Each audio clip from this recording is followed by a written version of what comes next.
Hello, everyone. It's Darlene Corbett again, the UnStuck expert. Today, I want to talk about, continue talking about all the variables of resetting our mindset to get unstuck. We've talked about resetting the mindset. We've talked about fear, confidence, uniqueness.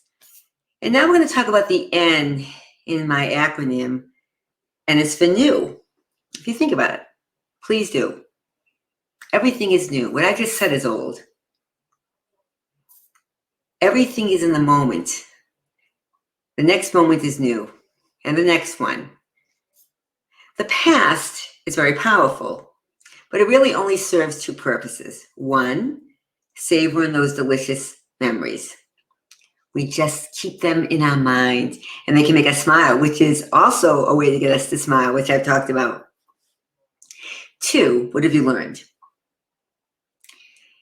Now, sometimes, being a therapist, I know this, the past interferes with going forward. The purpose then to revisit the past is not to stay in the past or linger there, but to help catapult you forward by examining what's holding you back. What are the old messages? As I talked about, we're going to discuss those messages which are not so easy to eradicate, not so easy to just reset. Messages that feel like scar tissue or wounds that are still palpable. They're healing, but they're like scabbed over.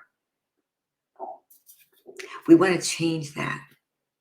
And I want you to see that at any time and in any circumstances, you can. The world can be cruel. Human beings can be wonderful and they can be cruel to each other, to animals. Many years ago, I was in Las Vegas. I used to take a trip with my mother every year. And that particular summer, I'll never forget, we always went in the heat of the summer. The prices were less. I didn't mind the dry heat. We weren't outside long. We were staying at the Mirage at the time. I used the fitness center and the spa services. One day I was in the fitness center one early morning, and the woman that was in charge was there. I started talking to her. And I can't remember all the details of this conversation, but I do recall this one, and it made me so sad, but glad. She had a nice ending to it. She talked about, she loved animals. I think she sheltered many animals. She had a rabbit. The rabbit's previous owner had really, really injured the rabbit. He used to burn it with cigarettes. This happens to humans too. But in any event, the rabbit was so fearful of his new owner. He wouldn't let her touch him or her. I think it was a him. I don't know. The woman kept trying and trying. And eventually, after 1 year, the rabbit allowed her to pet him. And then he died. He was able to overcome the sadism that was thrusted upon him by a human being, doing this to the voiceless, to the powerless. I have a real problem with this. You can't tell by my tone. Doing that to others, doing that to animals. Now, animals are not humans. I adore animals. That's why I'm like, leave those animals alone. They're not humans. We need to protect each other, but they're a close second, some of them, especially if they're our pets. And to do this to the voiceless, the powerless, whether it be an animal, your chances are really great that you could do this to a human. I'm a therapist, as I said, the DSM-4, DSM-5 indicates this. It's not a good sign when children do this for fun. I hope parents out there listening to this, you are making sure your children honor animals, not to maltreat them. Some don't have to be told, and I'm sure most of you don't have to be told. But I talk about this because even an animal, late in its life, was able to overcome the wounds and let somebody in. It's never too late to start anew. Many, many years ago, at least, I have to think about this, 30, 29, 28, 30. I have to think about where I was. I used to run groups for adult survivors of incest. I also ran adolescent ones too, I think. But this was for adults. No, I didn't run adolescent ones. I ran adolescent groups, but not for sexual abuse. I used to screen people coming into the groups. In the 80s, they discovered that sexual abuse and incest occurred more often than they thought.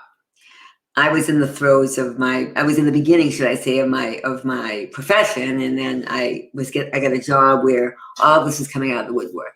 I was in private practice at this point. This older woman called me, I'll never forget. She was in her early 70s, not so old to me now, but at the time she was.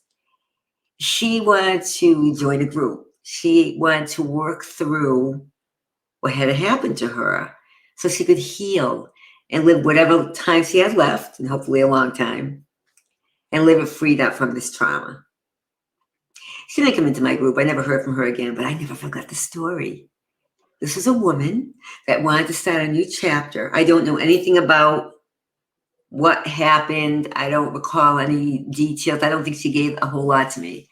But she said to my dear, I remember her saying, dear, I want to work this through. I want to be freed up, or I'm paraphrasing now. We all can start anew. As I said in yesterday's video, I believe it was yesterday or 2 days ago, as that author that wrote an article in the Wall Street Journal, an excerpt from his book, Mr. Vanderbilt, we all can begin. We all have new beginnings. No matter how old, no matter what circumstances, no matter what obstacles derail us. So just begin to think about that. Begin to think about the fact that these scars, these wounds, bullying, abuse, terrorizing, being put down, not being put down, but feeling bad about who you are, what you're about, not feeling good enough. There's degrees, obviously.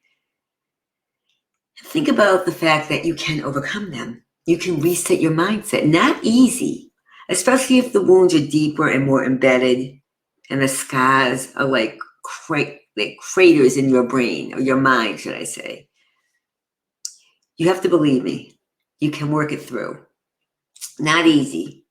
Even if you're towards the last chapter of your life, or the last two, and you say, "Gee, I want to overcome this enough so I can do something before I leave this earth, something that will make me feel accomplished or successful or helpful, or just feel at peace," whatever that may be. You can do it. We all are capable of being like that wounded rabbit, and hopefully most people don't get that wounded, but they do. What happens to that little creature happens to human beings, unfortunately, children. Why those people do it, there's all kinds of excuses. Well, they were abused. Some. I don't care. I've worked with too many people that have been abused, and they never, ever inflict pain on another. Not like that. There's no excuse. I don't buy it.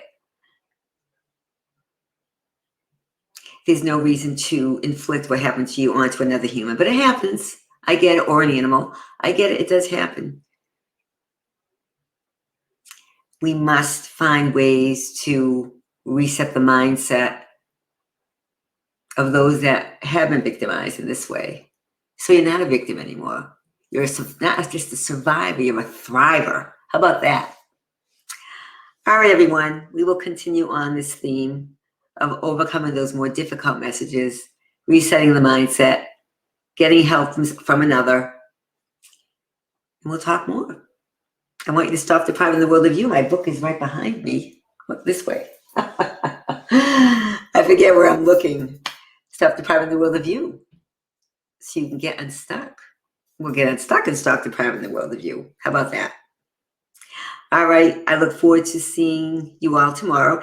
I have a download that's actually going on my website. Actually, by the time you see this, it will be on there.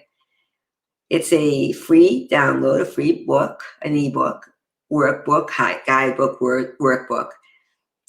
And I'll tell you more about that. But hopefully you already know about it if you listen to me and know me. But if you don't, you can go to my website, DarleneCorbett.com, and see if it's something you like. I'll give you the exact title. I think it's for women 50 plus Women of faith who wish to get unstuck. We have one for the men coming out too. All right, everyone. Until tomorrow.